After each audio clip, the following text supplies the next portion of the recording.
Hi, welcome to the Women in Leadership Body, Mind, Soul, and Business podcast weekly reading. I'm Charlie.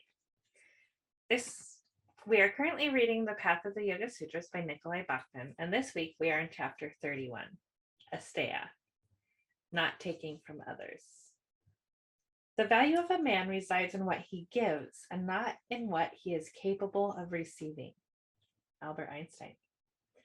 Asteya, the third of the five yamas, or ethical practices, is not taking from others and accepting only what is earned or freely given. There are many aspects to this ethic, including honesty, trust, generosity, and receptivity. Asteya shares the principle of honesty with Satya, the previous yama. When our actions show that we are honest, others will trust us. If we know that someone believes in us or is relying on us, we become empowered inside and act to uphold this trust. Being honest and trustworthy contributes to a strong moral backbone as long as our actions remain non-hurtful. All social ethics, or yamas, are to be practiced with nonviolence, or ahimsa. According to the sutras, if we do not covet another's property, then more prosperity will come to us. For example, you become a house sitter for a few months. Inside the house are many valuable works of art, pieces of electronic equipment, and so on. If you steal some of these things out of greed or envy, it will ultimately result in future suffering. If you refrain and take care of the house as expected, the owners will trust you and probably have you house sit in the future, allowing you to save money in order to eventually afford your own place. The opposite of not taking is taking or stealing, which can have many forms. If we interrupt someone during a conversation, we steal their right to be heard.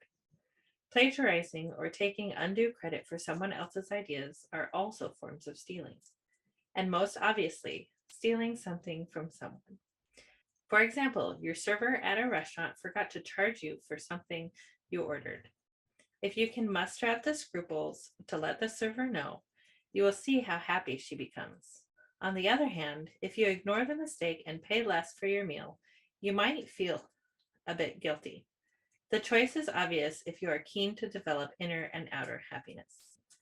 A gift is different than an exchange.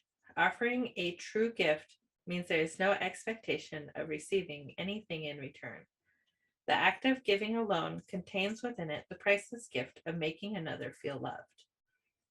The holiday of Christmas is supposed to be filled with the joy of giving and be a chance to share with others unconditionally. Often we expect to receive something of equal or greater value than what we give. Giving this way is more of an exchange and can sour a normally joyous holiday with disappointment. The value of a gift lies in the act of giving itself. Giving without expectation does not always apply in business, where is it commonly understood that the purpose of giving things away is to attain some future benefit. Business is all about trade and exchange, as opposed to true giving. Yet businesses can, for instance, be generous with employee benefits or can give by listening to and addressing staff complaints. Giving too much can deplete us if we are not receiving at all.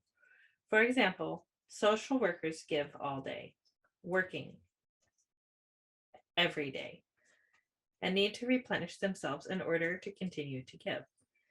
In a personal relationship, it is very important that giving and receiving are in energetic balance. In a traditional role-based marriage, the man provides the material necessities of protection, food, and shelter, while the woman takes care of the house and children. In our modern society, these roles are not as defined. For example, an overly generous supermom or superdad is the primary breadwinner and also takes care of the house and children.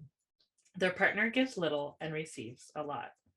This gross imbalance fosters resentment and often leads to divorce. Receiving is giving as well. In many cultures, when food or a gift is offered, acceptance of it is expected and appropriate. This may seem awkward if the giver is living in poverty and the receiver is wealthy. Yet by receiving the offering, we are honoring the giver's wish. We can use keen discernment, or viveka, to determine if the giver might expect something in return, or if the gift is away out of proportion to what is appropriate, and then decide whether or not to receive it. Receiving is not as much about the gift as it is about the act of giving. Often it is best to let go and just receive, thereby participating in the continuous flow of the universe. What is more important, possessing a physical object or knowing how that object affects the heart and mind? When nurturing our inner self takes priority over satisfying our outer desires, we realize that by giving, we receive, and vice versa. Shifting the way we think about giving and receiving can transform our consciousness and enable us to avoid future suffering based on expectation. Being generous with others without expecting anything in return nurtures our heart, mind, and promotes loving kindness. Giving is a sacrifice, an offering to another, and letting go of something. In giving, we open ourselves up a bit and share our heart with another person. Give and allow yourself to receive. Thoughts. Not coveting or envying what others have brings gratitude and prosperity. I can become trustworthy through honesty, integrity, and contentment. I will not take what belongs to others or steal attention away from them. Exercises. Give examples of when you took credit for the ideas of someone else. You gave someone something with expectations of receiving something in return. Contemplate to yourself. Are you more of a giver or a receiver, taker? If you are a strong giver, it may be difficult to receive. The next time someone offers you something appropriate, receive it. If you are more of a taker, find a way to give with no expectation of receiving anything in return. Think of someone who gives a lot to you or your community. Offer that person a gift in appreciation of her generosity. Thank you so much for joining us today for this week's weekly reading from the Path of the Yoga Sutras. You can find this book and our other books on our website at www.womeninleadershipbsmb.com and click Grow with Us.